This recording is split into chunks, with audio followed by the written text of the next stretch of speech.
अष्टावक्र के संबंध में दूसरी बात जो ज्ञात है, जब वे 12 वर्ष के थे तो एक बड़ा विशाल शास्त्रार्थ जनक ने रचा। जनक सम्राट थे और उन्होंने सारे देश के पंडितों को निमंत्रण दिया और उन्होंने 1000 गायें राजमहल के द्वार पर खड़ी कर दी और उन्होंने गायों के सींगों पर सोना मढ़ दिया और हीरे जवाहरात लटका दिए और कहा जो भी विजेता होगा वो इन गायों को हाँक के ले जाए। बड़ा विवाद हुआ। अष्टावक्र के पिता भी उस विवाद में गए। खबर आई सांझ होते होते कि पिता हार रहे हैं। सबसे तो जीत चुके थे, वंदिन नाम के एक पंडित से हारे जा रहे हैं। ये खबर सुन के अष्टावक्र भी राजमहल पहुंच गया। सभा सजी थी, विवाद अपनी आखिरी चरम अवस्था में था, निर्णायक घड़ी करीब आती थी। पिता के हारने की स्थिति बिल्कुल पूरी तय हो चुकी थी। अब हारे तब हारे की अवस्था थी। अष्टावक्र दरबार में भीतर चला गया। पंडितों ने उसे देखा, महापंडित इकट्ठे थे।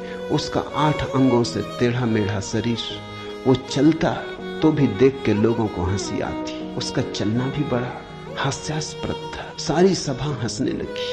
अष्टावक्र भी खिल के हंसा। जनक ने पूछा, और सब हंसते हैं वो तो मैं समझ गया क्यों हंसते, लेकिन बेटे तू क्यों हंसा? अष्टावक्र ने कहा, मैं इसलिए हंस रहा हूं कि इन चम्हारों की सभा में सत्य का निर्णय हो रहा है। बड़ा आदमी अनूठा रहा होगा। ये चम्हार यहाँ क्या कर रहे हैं? सन्नाटा छा गया। चम्हार?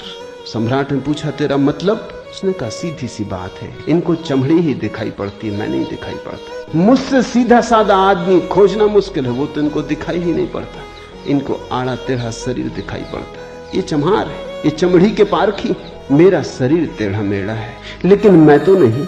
ये जो भीतर बसा है इसकी तरफ तो देखो, इससे तुम सीधा साधा और कुछ खोज ना सकोगे। ये बड़ी चौंकाने वाली घोषणा थी। सन्नाटा छा गया होगा। जनक प्रभावित हुआ, झटका खाया। निश्चित ही कहां चम्हारों की भीड़ इकट्ठी करके बैठा है। खुद पे भी पश्चाताप हुआ, अपराध लगा कि मैं भी हंसा।